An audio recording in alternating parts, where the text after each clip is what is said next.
We're back for season 2. Yes, it's bigger. It's badder. It's Oh, just get on with it. bad scripts.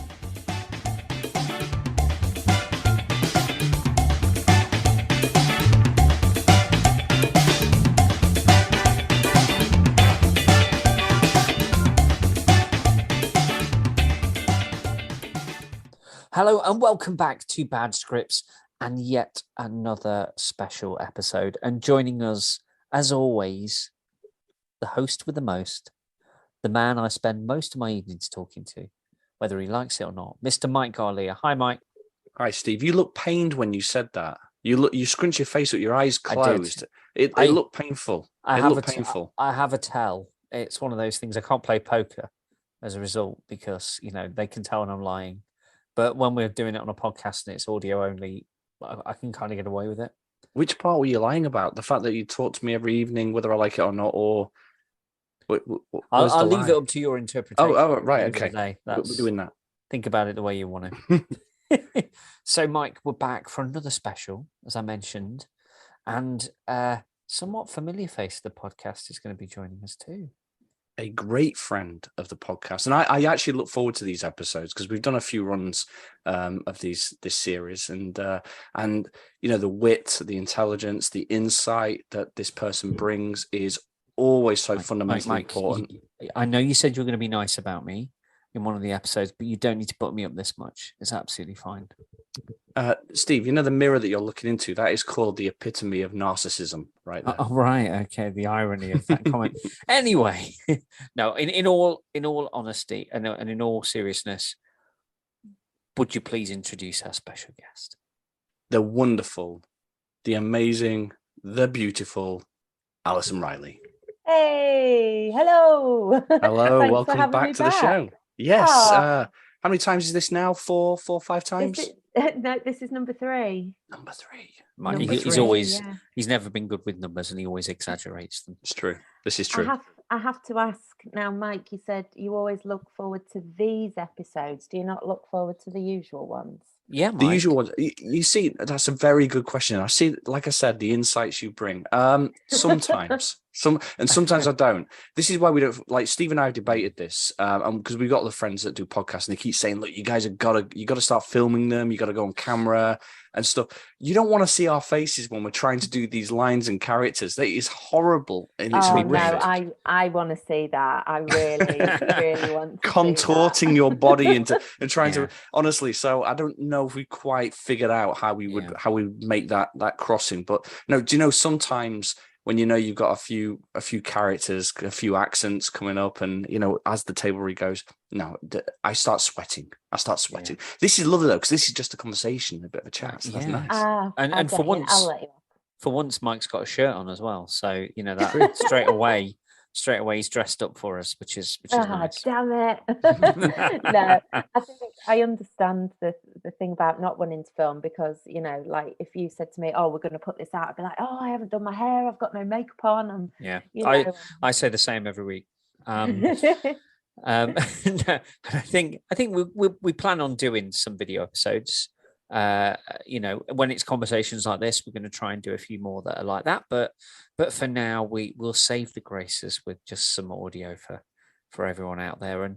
And today's episode we really want to talk about, we've finished chapter 2 finally of season 2. Yes, and obviously well done. Good work. And Ali, you've been kind of along for the journey from the beginning of this second season, and you came back after the first chapter, and now we've come back after I think we can safely call it explosive second chapter, quite literally at times. Yeah, it was, wasn't it? And I was looking back because I think I mentioned when I was on previously, I came a little bit late to the party. You'd already done quite a few episodes, so I just binged all of them, and it was very easy to keep the storylines and the characters and everything in my head. Whereas this one, I've had to wait, and any time that you've been a little bit late for various reasons, I'm always messaging, where's the episode? What's going on? I think that's us being told off there, Steve, isn't it? It did feel a little bit like, how dare you be ill, and how dare you have to go on whatever you had to go on. I just felt like you needed to know that, you need a bit of accountability, that even if it's just me nagging you. Point taken. Yeah, no, absolutely. And quality control, making sure that you're doing what it says on the tin. But no, I've said it to you loads of times. I really enjoy listening to it, and it's part of my week. Or I like to listen when I'm cooking, or when I'm sort of taking photos of dresses. I've got videos of wedding dresses before I've put a sound over the top, and it's just got you guys. That terrifies me, that we're going out in a boutique somewhere and there's all these terrible stories about the behavior of holiday entertainers. It depends which part that it's on, doesn't it? Well, that's what worries me. Yeah. Suddenly somebody walks in unannounced and they hear something, and oh no, maybe I'll turn around and go back out again. Alexa, pause. But yeah, I think I sent you a video, didn't I? I'd done a TikTok video and forgot to put the sound on and posted it, and it was you talking, so I had to. I've not heard that. So yeah, I had to retract that and get it back. But yeah, the point I was making was that I was looking back thinking I need to make some notes of what started, because I can't quite remember the beginning. And then I was like, gosh, it was June, wasn't it? It was June that you began, and I've sort of just written headings of things that I wanted to talk about. And I was like, flipping heck, Adam. Oh, Adam is...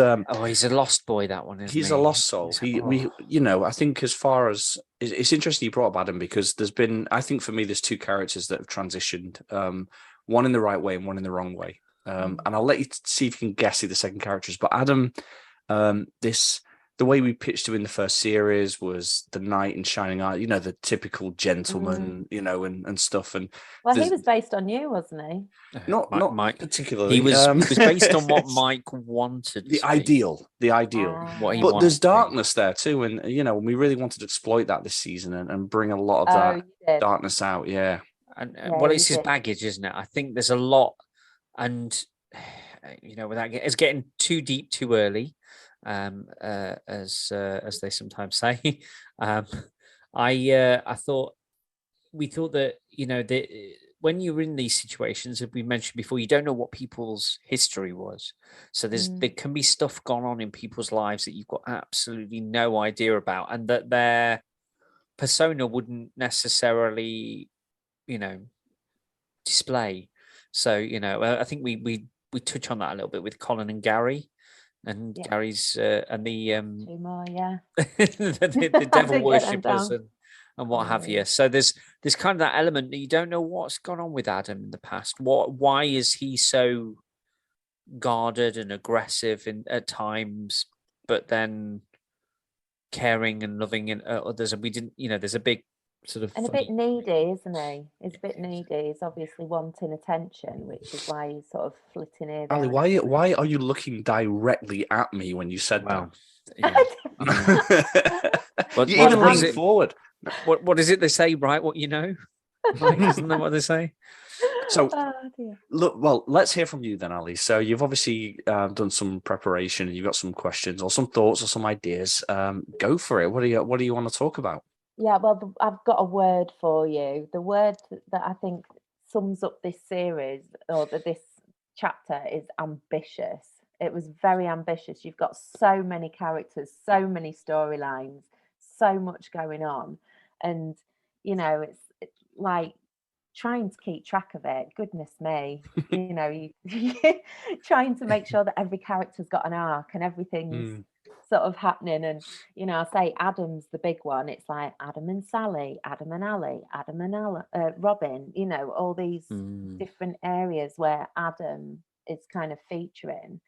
And then I was like, oh gosh, we've got Karen, the Karen needing a wee episode. I loved that. Absolutely loved her having her moment. Missed her for the rest of it.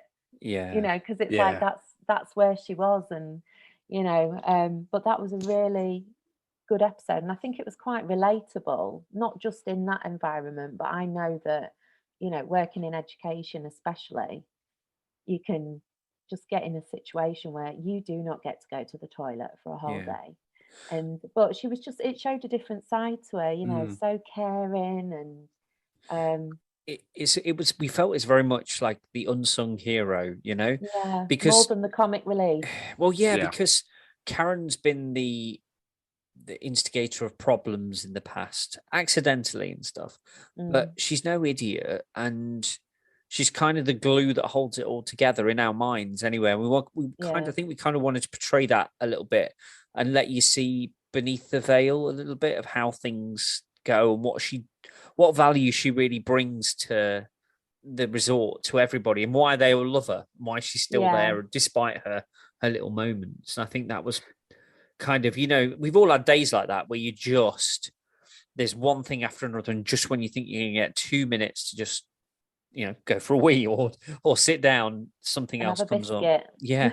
I think we want, even when we were writing, we realized we kind of wanted to do something a little bit fun and a little bit different and do a bit of a right turn. Just because if you think about where it's all going, you've got Bernie and Judy, and that rivalry kicking off there. You've got other things going on, and it became very much focused on that dynamic. So Steve and I was talking, saying, well, we need to introduce a little bit of the resort's workings here, and we'd love Karen. We track her on this journey of literally just going to the toilet, and the management team never know what she gets up to, because she just turns back up and sits back in the chair again quietly, getting on with it. And I think it was fun to write, because it gave me and Steve a bit of a chance to do something a little bit different with a particular reason, rather than it being all around Bernie's big show or all around what's going on with some of the other characters and who's sleeping with who and who's falling out with who and stuff. It just had a very different pace, and I Yes. enjoyed it. And I think the imagery of it as well. I don't know whether it's again because it's nostalgic and I could picture where you were talking about, but it was just seeing that backstage area and then going down the magic door and being where everything's happening, and I just think it was really nice, and it was almost like a Christmas special, or that kind of thing, where you've got a soap or something and they just completely go away from everything else that's happening and just show that moment in time. I thought you did that very well, boys. Well done. Yeah, and thank you. It's very kind of you to say. I mean, it does feel like a bit of a very different tone, and it was intentional. It wasn't like we just stuck that in there. There was definitely a feeling that we needed to just take a moment, take a breath from all the stuff, and then we could go back in again. But it's just that moment of reflection on all this stuff is still going on in the background. Despite the dramas, there's still a job to do. There's still people needing this. There's still lost kids. There's still, so that was kind of, I think, our feeling that we needed to pull it back to being a holiday resort again and not just a sort of soap opera. And it's a window into the inner workings of what's going on, and it gives us a reason to throw in characters that we're not seeing a lot of. So in terms of, Paula doing what she's doing, Donna in the kids club, all of that's going to come to fruition in the third chapter in terms of what's going on there. And the reason why we haven't,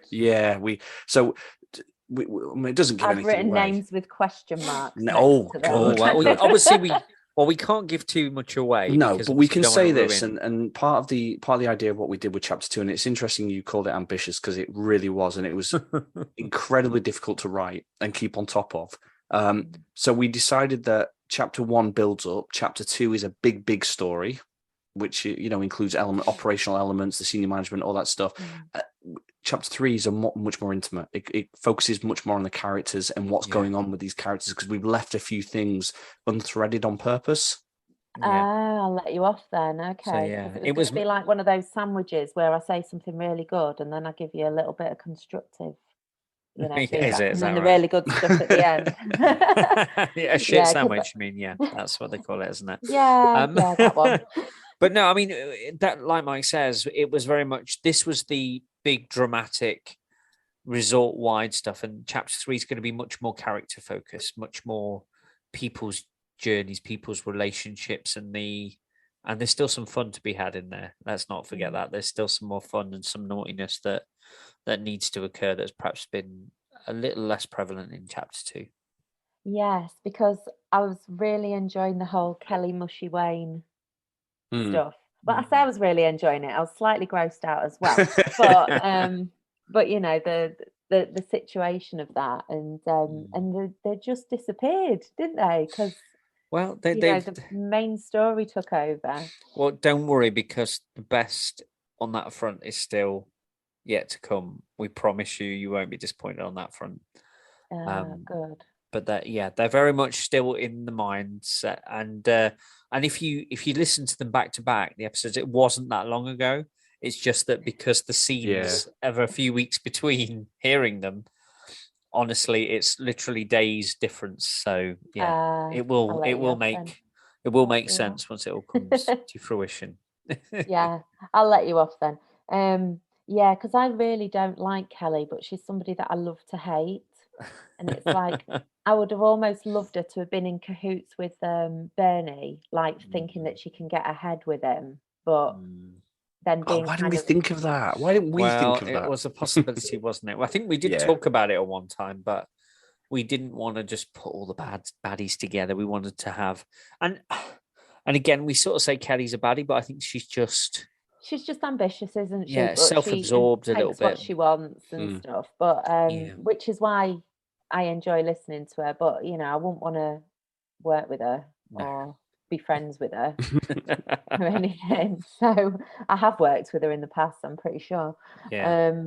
But so I'll be interested to see where that goes. But like, I just love that Wayne got his moment. And Wacky Wayne returns. Yeah, that was just such a lovely moment, and I forgave him all his like licking peanuts and all the disgusting stuff that went on, and so we consciously humanized Wayne over this chapter, because we wanted to show, yes, he's still disgusting. Yes, he has some horrible eating habits. He's incredibly sarcastic. But we had to give a different dimension to him at the same time. Otherwise, we're just repeating his behavior. 2 episodes that he didn't eat. Yeah, that's right. Yeah, so and started to move away from that. And this is all with a story arc in mind, because it's all planned out right to the end now, and so we know where he's going. We know what he's doing. And I think we just wanted to delve into. We'd seen him on face value as an arsehole who, was sarcastic with everybody. He was disgusting. But again, in a similar vein to the other characters, it's layers. And is that an outward facing layer that we're all witness to? Is there other stuff going on? Do you think that could be because you've grown up now? So when you originally wrote it and you originally wrote Wayne, you were just looking at it from young people's point of view of a disgusting manager who, was just really gross. But as you sort of got older and you're writing it again, you're thinking there's more to a person than what we see at work. Or I think so. I mean, Mike, I don't know what your thoughts are, but for me, I think it's more story serving. It made sense with where the story's going and where Wayne's arc has to go, for that to play out, because we didn't want to, he believes he's in a relationship with Kelly, and bless him, she doesn't believe she's in a relationship with him, so they're not communicating particularly well together. And she's obviously, her intentions are very different. And I think that by itself, because we've had other people write into us and say, I hated Wayne, but now I really feel sorry for him and I really like him. And he's had this like major kind of transition. And we always knew we were going to give him his moment in the sun, because a lot of that bitterness comes from the fact that he wanted to be the performer and he wanted to be seen as the best. He's not doing that anymore. He's in a management role. So he's actually a little bit probably quietly and psychologically jealous over the other characters. So him getting to feed off that moment and going on that stage, and the audience, especially those that would have recognized him, go absolutely crazy. It's like this magic moment that we always knew that Wayne was going to get that moment before it comes crashing down. I think as well, like for the newer coats and that, they wouldn't know what he'd done. They'd just see him as this, manager, slobby manager.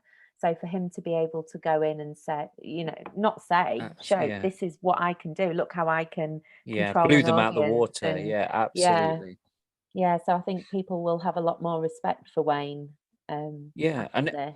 See, and then this is the thing. I think he went into management, and bear in mind, this is someone we've made up, loosely based on someone, but no, it isn't. He exists in an alternate universe. Yeah. Went into management thinking this is the next step, but completely underestimated how much the performance side of it meant to them. And then to not do it, the frustration just develops into this sour and souring personality that then, hides itself in food. So there's loads of other layers to Wayne, and he's probably one of the more fleshed out characters. Even though he seemed quite one-dimensional, a lot of that was because he put up a front of sarcasm and grossness, and he was, eating for comfort, and actually it was because he was missing something from his life that he had before. So, maybe he's not quite the two-dimensional character we thought he was. Very good. We're getting so deep, psychologically. No, I like it because when I was watching Lost back in the day, knowing that they didn't know where it was going wasn't exciting. It just felt like they were taking advantage of the audience. So I feel like it shows that you've got respect for your listeners, that it does have direction and it does have a plan. And everybody has an ending. It's gonna be like EastEnders when the plane crashes into the wall pack. Do you remember that? That's where we're going. I never watched that, but it sounds amazing. I think that's when they tried to get half the cast to rejuvenate the show. So what are we going to do here? I know we'll drop a plane on the farm. So we'll do it that the way. Equivalent of restructuring in a business. Literally, basically. How do we get rid of half of the cast, but not really make it look like we're sacking everyone? Drop a plane on them. Drop a plane. So we had chapter 3. Chapter 3. Yeah. Well, if the lasers didn't kill the show, but we had 2 big reveals at the end of this one. Yeah. Really keen to get your thoughts on either one of those reveals, actually, and which one resonated with you. I think it was the return of our singer. That was. Did you see that coming? No, was that, no, not at all. Not so at literally all. The last line in the chapter made you go, oh, no. and audibly, like in the boutique, and just talking to myself. So yeah, I was like, oh, genius. That's really, really good. So yeah, I like that that's happening because it's plausible. It is the sort of thing that happened, and Judy probably did have a hand in it, to be fair. And why should he know about it? Why should he have been told? None of his business, really, is it? Those connections you're making are scary, actually, in terms of did Judy have a hand in it and all that kind of stuff. So this was always happening. I listen.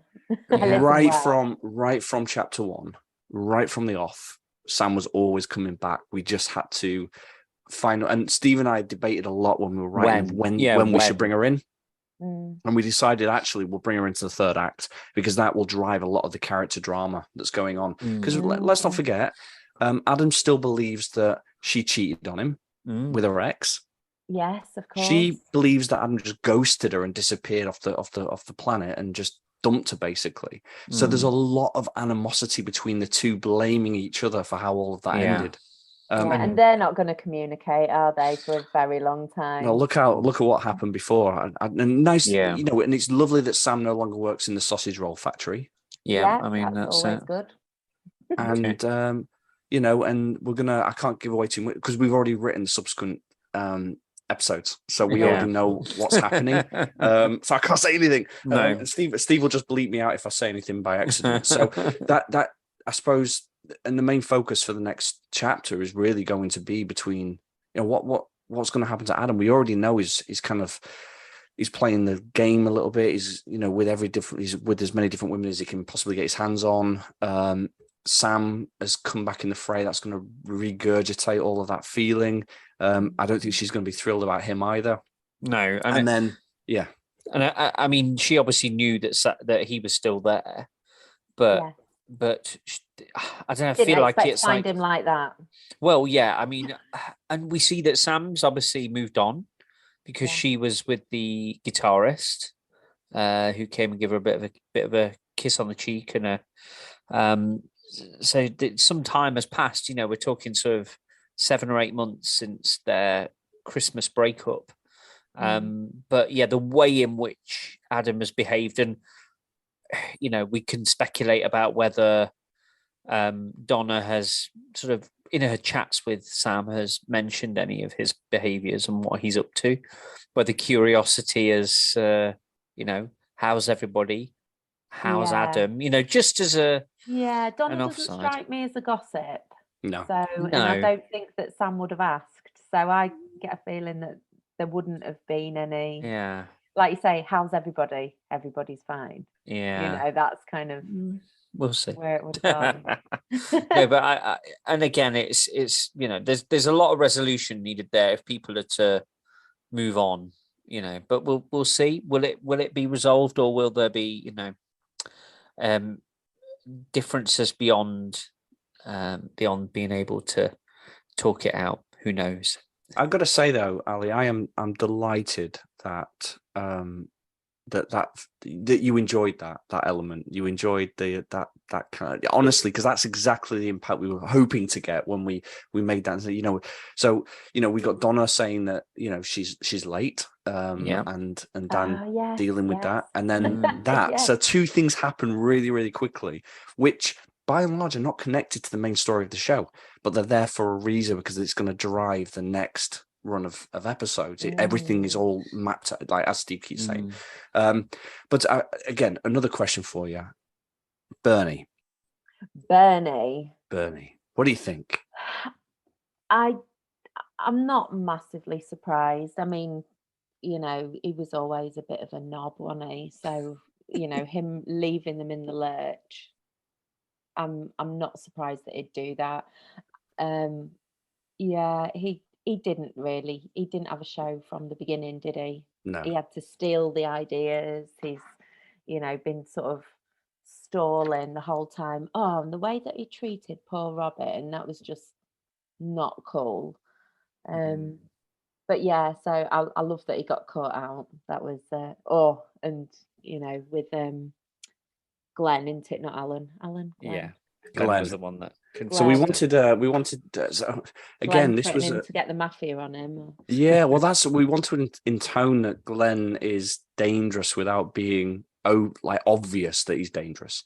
So that big speech we wrote for him, I think that was our Tarantino moment, was channeling a little bit of Tarantino into it, you know. I got that, yeah. And you got that. And I think, but I think that's an interpretation thing as well, that Glenn knows what Bernie's like. And Glenn might not necessarily be much of a gangster, but he knows he knows people. He knows he's tough enough to scare Bernie.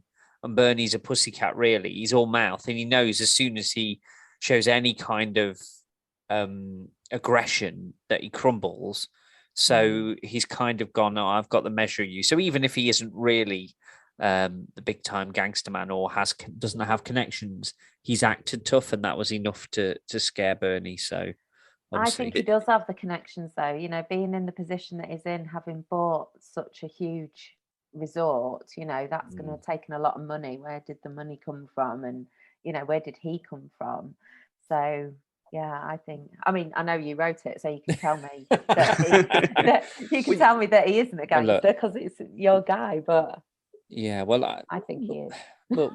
We'll see on that front. He's not. I mean, he's not going to be sending. You know, again, Steve and I discussed, how do we deal with Bernie? We knew he had to have this downfall, so we always knew this was going to happen. We knew he was going to plug these lasers in, that the result was going to black out. We knew that Judy essentially has to step in to save the day. Yeah. So, but we didn't. I think the big thing was, how do we get Bernie? Like, should Bernie just leave and just go, and then it becomes this rumor of Bernie's gone? But it just didn't feel fulfilling enough. So we went back and said, yeah, we had to. Glenn has to be the one to kind of take him down, and yeah. It was one of those moments where I could see it so clear, like you could imagine what it would be like if it was on a TV show or a film. You can just see this bumbling, sort of man who's fallen from grace with his suitcases and a scarf round his neck and just sort of trying to sneak off. It just really, you could just imagine it. Oh, So let me ask you a question, because we've never actually explained and gone into any detail what Bernie's show was. No, you didn't, did you? What do you think his show is? So in your mind, you're a creative. In your mind, what do you think that show was? Crikey. Do you know what? I don't think it even occurred to me. Because like you say, you didn't talk about it. And yeah, no, not a clue. I mean, I've got Wombles in my head. He was talking about Wombles at one point. And, but I just really, the image that I have of the show is more just about the costumes and the dancers, and because we had Daisy at the beginning, didn't we, talking about the costumes, and he was trying to get around her, and so more of an image of what the visuals look like, but the actual content, not a clue. And that is exactly where Ali's coming from. So Ali being that voice of reason all the way through it, saying he keeps changing it, he can't make his mind up, everyone's really lost, but they're just kind of going with it. We wanted to give her a bit of a voice around all of that, and then Robin to gravitate towards her, because Robin is just being messed around with. He's just, he doesn't really have any purpose. He's meant to be the understudy, but it's almost pity. Yeah. And it was a little bit of, well, we know Judy wants him, so I'll take him so Judy can't have him. Yeah. That sense of that. And I think what you were saying before about the show not really having any story to it, I think it was kind of, it was always, because that wasn't the important thing.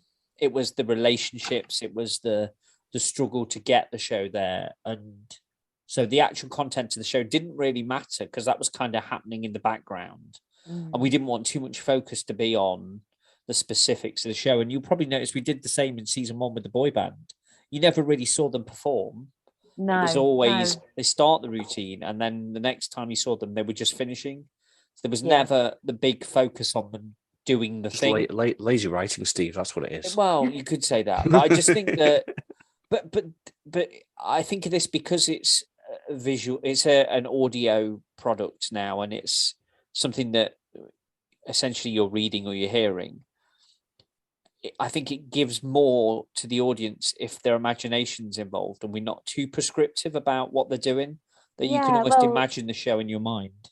Yeah, I mean, my diary, I was sort of reading through, trying to find bits and pieces that might be of interest or relatable. And, I'm talking about a show that we're about to put on, and there's no mention of the music or the steps or anything like that. It's just, we've got 10 costume changes and we've not practiced them yet, and we're going up tonight, and that kind of thing. So, and when you're listening to something, as we are, you don't need that nitty gritty. I think that was the intention. We wanted but to. If it goes onto a film, you're stuffed. Oh yeah, well, someone else's problem, Ali. Yeah, someone else's problem. That's when we need choreographers and stuff. I'll choreograph. There we go. I thought we might lead you into that one. we tried to do some fun things as well. The whole celebrity thing. Me and Steve spoke a lot about that, and trying to make it as funny as possible. The sleeping with the stars marketing. That was funny. All right. Okay. Here's Annika Rice, wasn't Annika there? Rice is one. Let's see how many you can remember. So we've got Annika Rice. God, I haven't written them down. do. So yeah. Richard and Judy, and Richard and Judy, but they come as one separate, but they came as one. I want to say Mr. Motivator, but it wasn't, was it? No, but that was a good shout. We did talk about him. We forgot. Yeah, did we? The cow had. Moo was there. Didn't it? Moo was there. Had Yeah. a room. Oh damn it! I can't remember. Give me a clue. Somebody who's going to be there. Yeah. Oh, Frank Bruno. Yeah. Yep. It was a few weeks ago. It was a runner. Somebody who got an Olympic medal, maybe. Oh, Chris. Oh, Chris Akabusi. Yeah, he was one too. Great name. Great name. Yeah, it is a great name.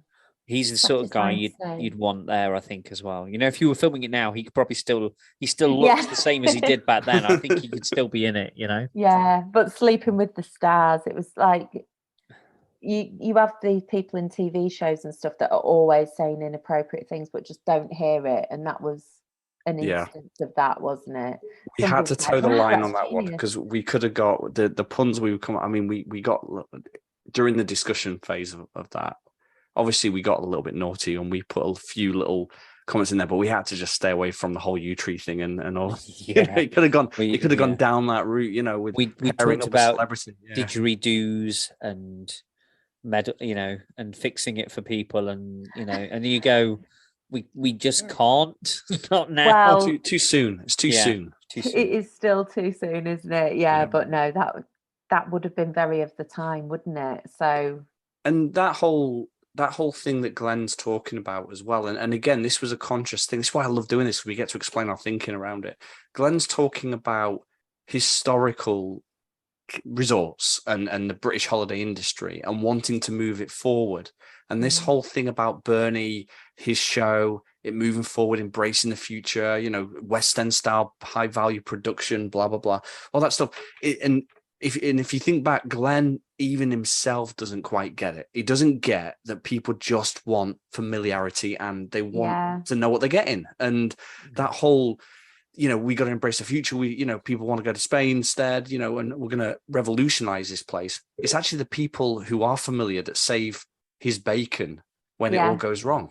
Yeah, that was very clever, that actually. And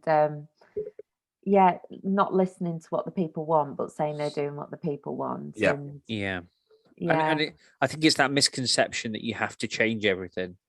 You know, and they're not trusted just because things might not have gone as well the season before as they thought. They sort of basically dismissed all of the Ents guys. They were still there, but their ideas were muted and they were pushed to one side.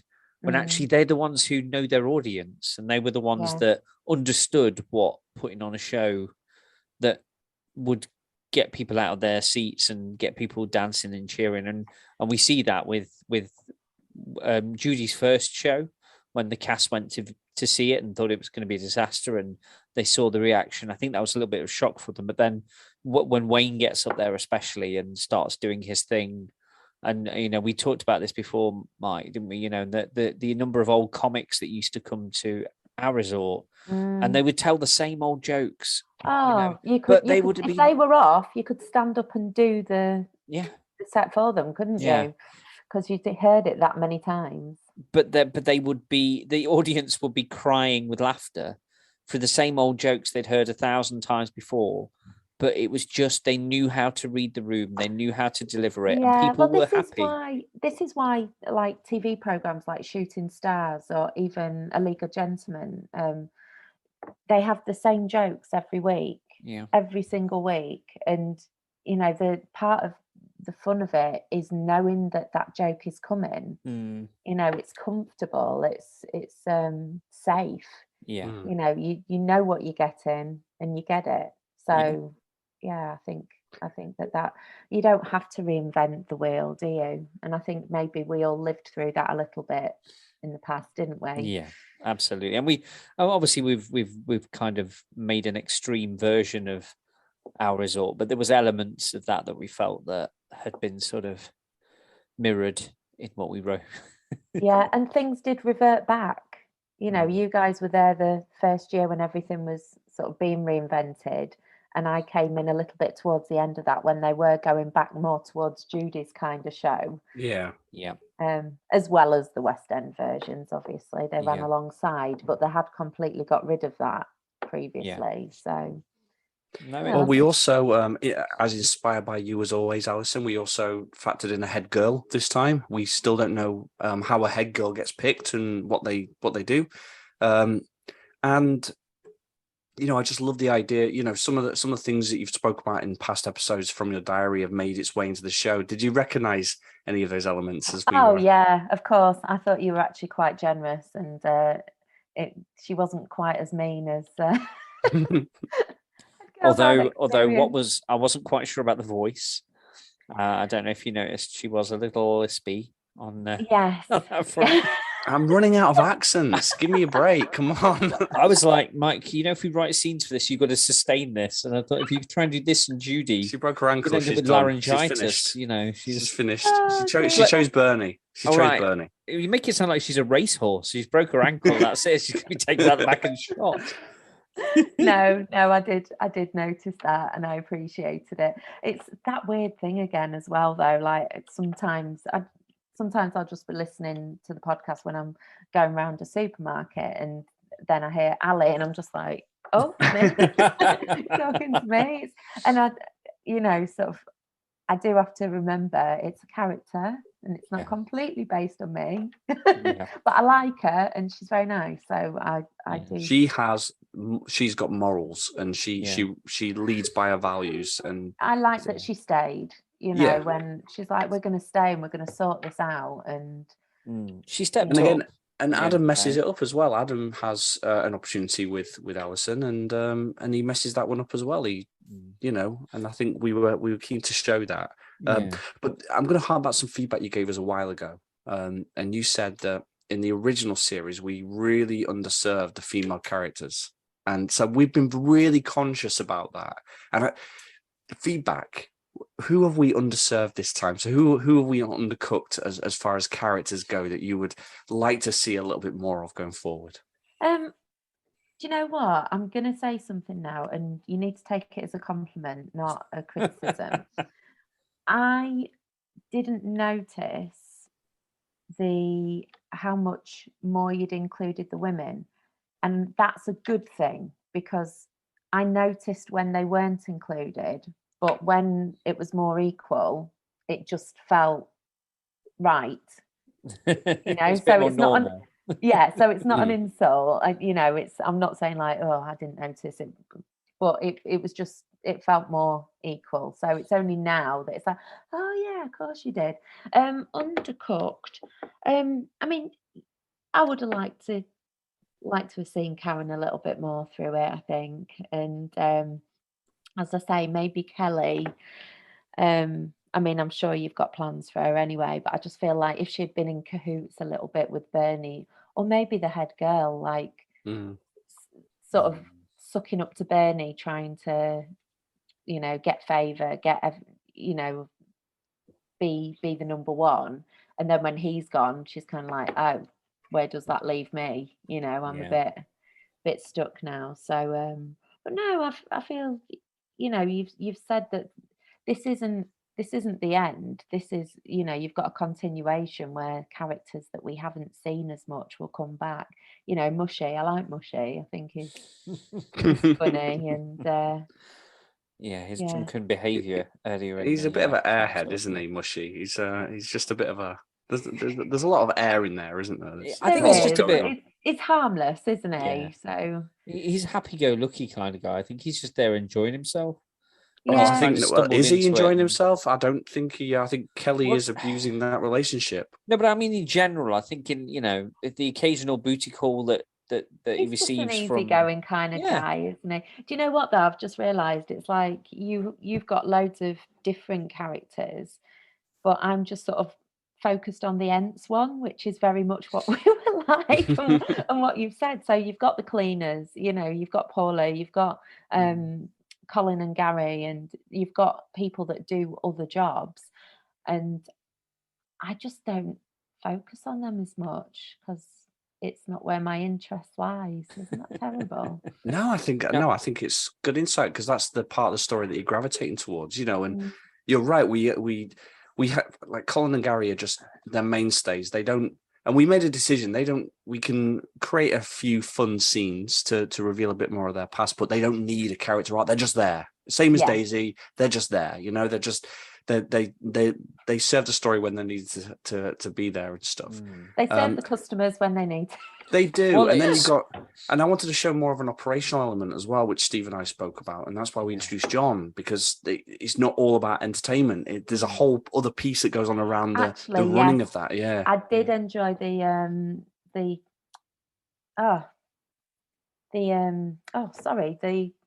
backstage crew, the backstage people when you were talking, because actually they were quite a big part of our lives, weren't they? Yeah. And the people doing the lighting, the people doing the sound, the people doing the backstage, and actually the band were a big part of our life. Though we were very lucky because they don't have that kind of thing anymore. And we had resident bands in 2 venues, didn't we? And they had a dressing room next to us, and they were as much part of everything as we were. So hopefully we'll get to know the band a little bit in the next.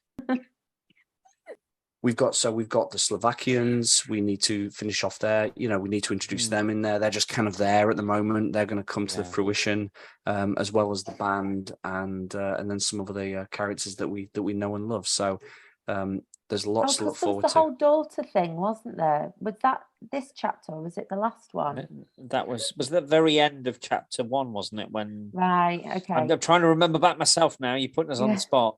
Where they're playing Just Monopoly. edit that out. It's fine.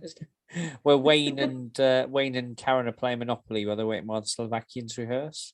That's right. And he makes a comment, doesn't he, about the daughter, Natalia, was it? And sort of says, "Oh, I wouldn't mind going there." And and the dad's in the doorway, isn't he? Listening. Yeah, and I think that's the other. Conversation around is when we were talking about Glenn and his gangster-like behavior. Yes. Whereas actually, do we know anything about the Slovakians and their behavior and what they're getting up to, and how their family? We don't know anything about them really, other than they're there and they perform. So. There's so many little pockets of people and stories and areas. I suppose it's quite difficult to include everything and go, right, we need to follow this and include a little bit, but it is to try and keep the pace of the story and then make sure we're not leaving anyone out and sort of forgetting about anyone. It is a balancing act, and it does feel like juggling at times that we haven't juggling, seen, especially with the accents and voices, and if you've got everybody in. Oh, please do a scene with everybody in at the end. That would be oh God, you're making me nervous. Can you imagine everybody speaking and doing all the accents? It's like just my bouncing around. That's the most stressful part for me. I think and then trying to remember which accent's which. But this is the thing: when we write, Mike, we write the characters, and we're not thinking about the fact that we're going to have to do one Geordie next to a Scotsman, next to a Welsh person, in the same conversation as the same person, which is the really hard part. And you go, yes, I should have that's thought the really that through. fun part. Really fun. If anyone's listening who wants that to happen, back me up. I must admit, and this is some of my evilness coming out here, when we start writing scenes, because a lot of the time Steve and I don't write together, just because there's just not enough time for us to sit there staring at a screen. When I'm writing some of the scenes, apart from on a Friday night, yeah, which we won't talk about. But I do laugh when I'm writing. I think there was a scene I wrote with Bernie, Glenn, a lot of narrative and a lot of exposition, and I just laughing to myself, going, "Steve's got a hard job to do." It's literally him from start to finish. Yeah, and you did a tremendous job. Yeah. And you know what though? I've said to you before, I don't hear you two when I'm listening. I hear the characters, and I couldn't tell you who does what. Brilliant. I don't know. So. Well, that's very nice to hear. I mean, obviously, we write scenes individually, but then we'll each go in and do some little minor edits to get the character voice. And if we voice it, sometimes you kind of go, "Oh, that doesn't really sound like the word I would say," so I change it to, or Mike does the same, and we think, "Oh, there's a really good line that will go in there." So instead of us sitting down together all the time and writing, which is really time consuming and not always possible when we're leading our lives as well, trying to get things done, we found that the best way to try and get that work complete, get it done. Because we did that silly thing of finding a really labor intensive podcast to make that requires us to write a script. Well, it didn't at first, did it? It seemed like a really good idea. We have this script, let's just read it. But I guess you didn't anticipate that, people would want more and more and more, and you just have to keep going, I'm afraid. It just never ends. It never. We've been doing this series has been going on since February, by the way. we've still got. On behalf of all your listeners, I want to say thank you because we appreciate it, we enjoy it, and yeah, you're part of my life now, so you can never ever stop. Well, I mean, plans are afoot for what happens next. I can't say any more than that. I can't say anything else about that, but where things go on from next. Be kind to yourself, and maybe do some episodes like you did the film club and stuff like that. It doesn't have to be following the storyline all the time. It can just be sort of bits on each character, because we just like listening to you. And well, we're going to be in the same room as one another, the three of us, in February when we meet, and for the first time in how many years? I think over years. That's that many. But we'd love to do a film version of this with us there. So we'll definitely start talking to you about coming in, and that'll kind of nicely round off the last season. But before we get there, it would be remiss, Alison, to not say, do you have any more golden nuggets in your diary that you could share with us? I should have had it open ready, shouldn't I? Right.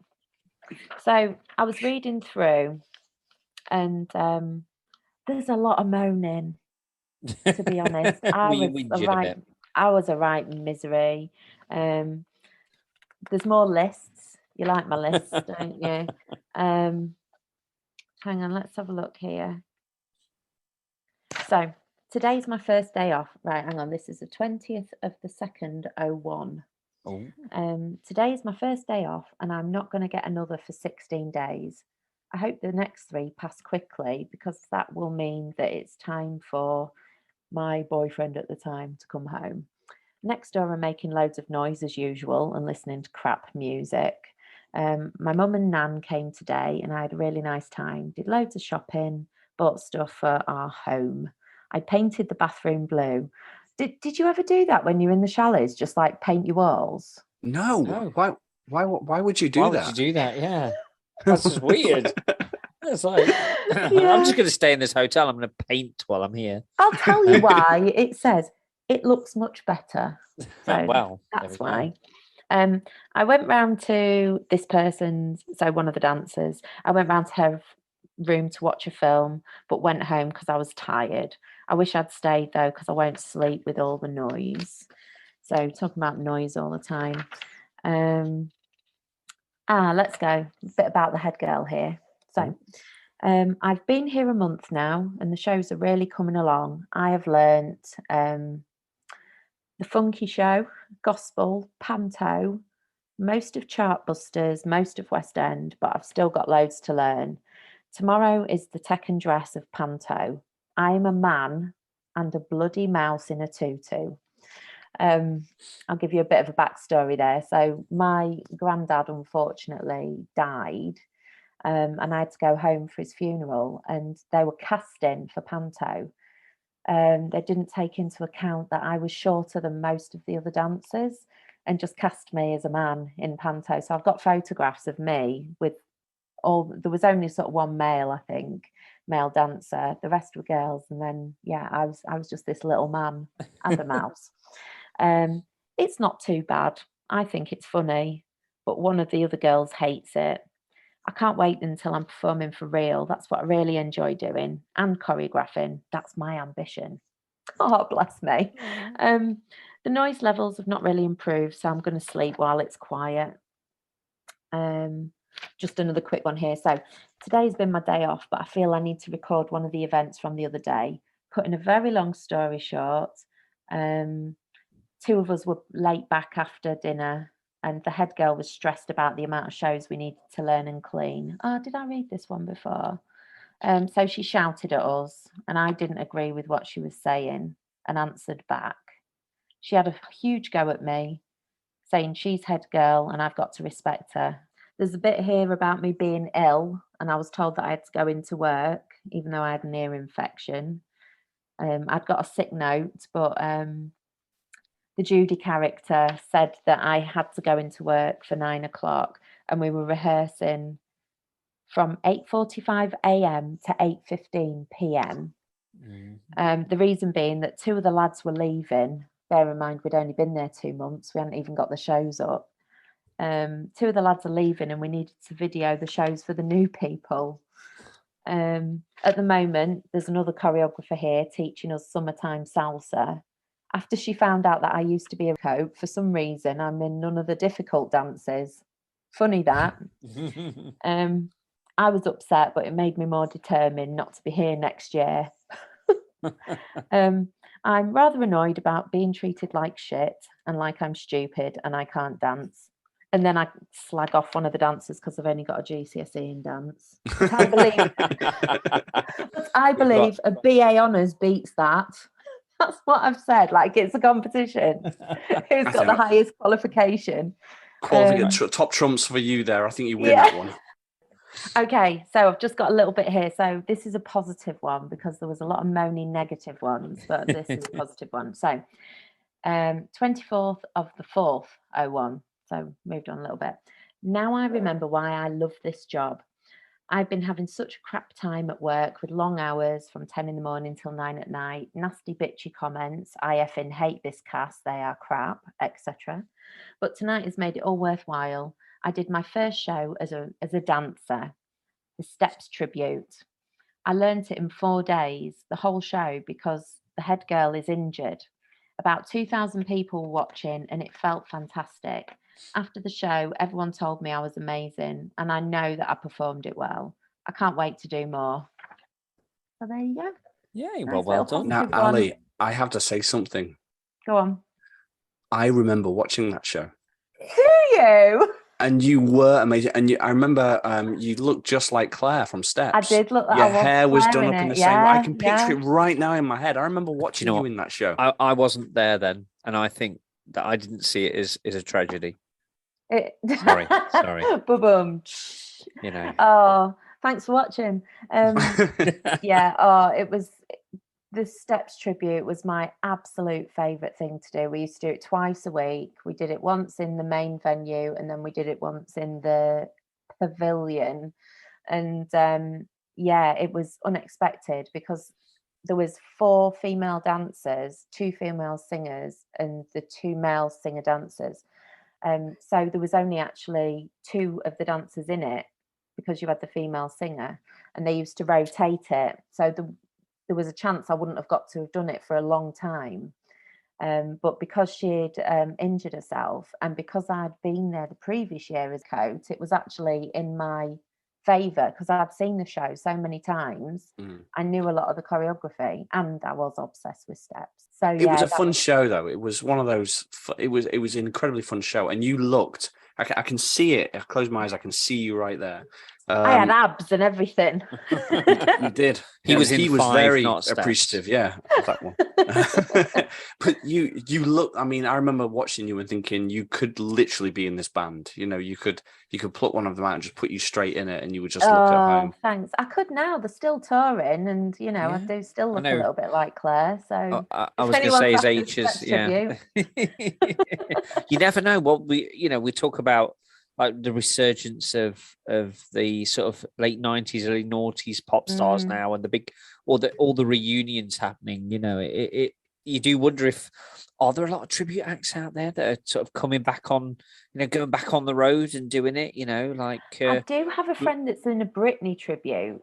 And Britney's like from way back when, isn't she? She's not really doing anything now, so people are still enjoying the music. And I mean, like you say, Tragedy, Steps have some banging tunes and absolutely, I think people would still enjoy them.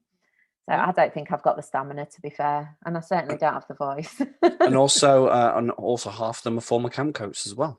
Yes, so they are. There you go. And then of course on last week's episode we had Rhea from the Fast Food Rockers talking about her number 2 they got. When we did the research, I was like, Steve, do you know they've had like 3? Yeah, they've had 3 top 10 hits.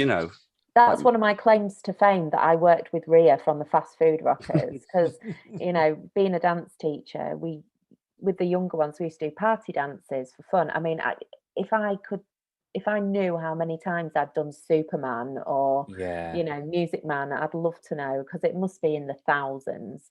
But yeah, the Fast Food Rockers, their main song is one that we used to do regularly, and I'd go, Oh, I used to dance with her. And actually, I've got a picture of me as the mouse that I was talking about earlier, and Ria was Cinderella. So I've Oh, got a picture wow. of me stood with her and I'm being the mouse, yeah. And I Fantastic. was her understudy as well, actually, in the pavilion In when the show that we were into. in Yeah, the show that that's we were in right. together, yeah. So, and I was kind of hoping she'd leave so I could take her You place. could take that place. And Yeah. funnily enough, you talk of the fun times with the choreographers. That was part of the reason she even went and did that. So, Oh, that really? yeah. So that, I mean, all those stories will come out. I'm sure we'll all Mm. talk in person more about this, and I'll probably cut this from the edit. But yeah, it's interesting how things sort of come around and go. But no, I I'm think looking forward to listening to her episode. I am. I liked Ria. We yeah, were. yeah. It looked like she could just slip back into it now, didn't it? It was crazy. Mhm. So Anyway, Ah, right. So back into the show. back into the show. Ali, thank you so much for sharing some Mikey. of those diary excerpts for us. I'm sure there's more in there to mine from as we continue on. So, but I've got to ask you a question, and it's the same question we kind of ask every time we bring you on. Thoughts then on this last run of episodes. So you said at the beginning that it was ambitious. How would you summarize the experience of listening to this unfolding story? Are we going off piste? Are we on the right track still? Were you disappointed by any elements? Oh gosh, how many questions was that in one sentence? I know. Crikey. Um, I love it. I love it. I just love it. You could just do anything and I love it. So I really enjoyed the story. I enjoyed where it went. I loved that Judy redeemed her, well, not redeemed herself. She kind of she was always the top dog and she always put the shows together and she was pushed aside, for Bernie and for her to be able to come back because I see myself as Judy in the show, don't you? So, Absolutely. for her to come back and go, right, we've got this amount of time, we've got to put a show together and she just did it, and that's what it's all about. And Yeah. yeah, I Do you, love that. do you think that she knew something was going to happen? She'd had Wayne's stuff put backstage. Oh yeah, she had, hadn't she? You start to wonder, don't you? What did she She's know that? she's known from the beginning, that he had no ideas. It was all going to fall apart. And obviously, at some point, she's just gone, well, do you know what? I'm just going to crack on with my show, but I've got this ready just in case. And as a choreographer, you've always got stuff going on up there. There's always sort of something you can pull out of the bag. But to actually have Wayne's stuff ready and to get Sam in, and she's like the brains behind all of it, really, isn't she? Maybe her with Karen as a sidekick, just Hmm. running the whole place. Who knows? Why not? Why not? Well, I hope you two know. Well, Yeah, we'll see, yeah. won't we? So, and Did we, I I think, answer all your questions? That was a lot of questions. You did, Was I and disappointed? No. well, hope so. and I'm glad, and we're glad. So, Like it's been this has been a whole ego run for us, by the way. Just getting you Oh, on me and talking too. about, yeah. Having Ali in it, talking about the yeah. show and just making our heads go No, big no, and big and and that's big. why we genuinely ask if there's anything you would change and stuff, because we don't just want people to come on and tell us they love the show, because that's not what it's about. It's we genuinely enjoy the feedback. If people go, you know what, so and so didn't really work for me, or I didn't really like I don't like who this person is, and what have you. But a Yeah. question we Sorry, go on. no, you fine, go on. No, I was just gonna say, like, in summary, cleaners and bar staff can take them or leave them. It's fine that they're there, but not really following it very much. The minor characters, mushy, those guys, like to hear about more of them. Um, I think Kelly can afford to be a bit more of a bitch, and I think that's okay. I don't think you have to worry about doing a female a disservice. You've got plenty of strong women in there, so you can drag her through the mud a little bit.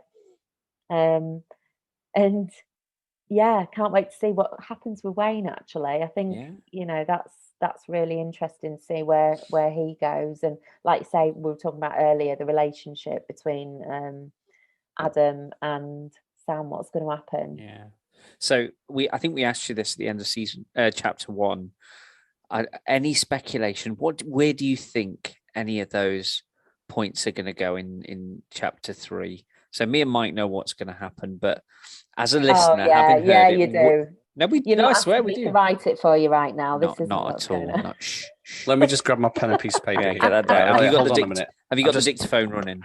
Was that what's I've happening? got the paper here right now. Right, go. Yeah, so it's scribbling away. But no, I mean, I'd be really interested to see if what we've written marries up with what you think is going to happen. So have you got any speculation about how things are going to go in the 3rd chapter? Well, I think, Judy does need a bit of recognition that she's pulled it all together, and, so but maybe that takes her away then from choreographing, because when you're managing, you're not actually doing the role that I think a lot of people find this in any job, don't they? You're really good at your job, you become a manager, and then you're not doing that job that you love anymore. I think maybe for Robin needs to get his opportunity to perform, but like what happened for me, because he was a coach, doesn't get the respect or the opportunity, even though he's cast, he's still not really getting it. It might be interesting for Ali to finally get the dance captain job, but actually find out that you have to be a bitch. It's the only way that you can get people to do anything. That's very generous of me to say that, to be fair. But I was dance captain once and I was lovely. But, maybe that's something she could do. Wayne, I think, to see him be able to have a bit of glory and people respect him, and Kelly sort of be pushed out, like, and the pregnancy as well. Oh my God. You said anything about pregnancy? I don't think we've ever used the P word, have we? No, you didn't, but you said she was late. Yeah. Late. Yeah. So I think it could just be a scare. I don't know. Maybe go on to that on-resort doctors and see if they can sort her out. I don't know. So welcome to the writer's room, Ali. Did you make the notes, Mike? That's the important I thing. did. I got as much as I could. As much as I could. Oh, but I did like sort of the backstage crew stuff as well. Maybe see a little bit more of them, because they were a total breed of their own, weren't they? Always walking around in the cargo pants and the black polo shirts, and they really own the place. All the Ent staff think that it's their venue, but it isn't. It would be nothing without the guys that make it happen. No, and I think stood in darkness. Yeah, and it does people. Something that I always do in whatever job I'm in. I always go and make friends with the cleaners, make friends with the receptionists, make friends with the backstage crew or whoever, because they are the people that, if something goes wrong, they're the ones that you need to be friends with. And Bernie learned that the hard way. Clearly that friendship paid off in dividends when they stuck in a chalet in between lots of noisy people. I think you need to go and have a word with these friends. From that. Making friends with the wrong people there, is that the way it goes? Well, we made friends. Yeah, we made friends with the fairground supervisor. Look where that got us. Well, and now immortalised by name in our show. I did enjoy that. Yeah, so we haven't talked about him. We could talk for hours, couldn't we? But yeah. So you've heard us cover it in the show as well. A lot of that stuff that we're writing in are things that really happened. We're not just elaborating. It was like that whole thing where Adam's in the room with Sally. Oh God, yes. Yeah. Oh, no. That really happened. That really did happen. That. And to be honest, those scenes are pretty much verbatim the reality of the situation. Honestly, oh my goodness, even down to his name. Horrific. I'd forgotten. That was horrific. I blocked it out. Yeah. Well, we've tried to, but it's therapeutic to write it into the show. It's therapeutic. It's cathartic. Get it all out. And there's more of Paul to come. Yeah. Oh, great. Yeah, maybe choose different wording there. That's bad terminology there. There's more of Paul to explore. Hang on, that's no better. Yeah, that's no better. It's not. Okay. Look, as always, it's been an absolute pleasure to have you on, Ali, and hopefully you come back at the end of the next chapter and we'll round off the entire season and see what you thought. Whether what you thought would happen to our characters happens, whether that's the end of Camp Holidays, or whether there'll be more to come after that. I guess we'll just have to wait and see. To see how much you can be bothered to keep going and going and going and going and going. Oh, please keep going. Well, thank you again for joining us, Ali. Thank you, everybody out there, for listening. Be sure to tune in the next couple of weeks for Chapter 3 of Season 2. Until then, thanks for joining us, and we'll see you soon on Bad Scripts. Goodbye. Bye. Bye. Bad Scripts was written and performed by Mike Garlia and Steve Jones, a Beach Tide production.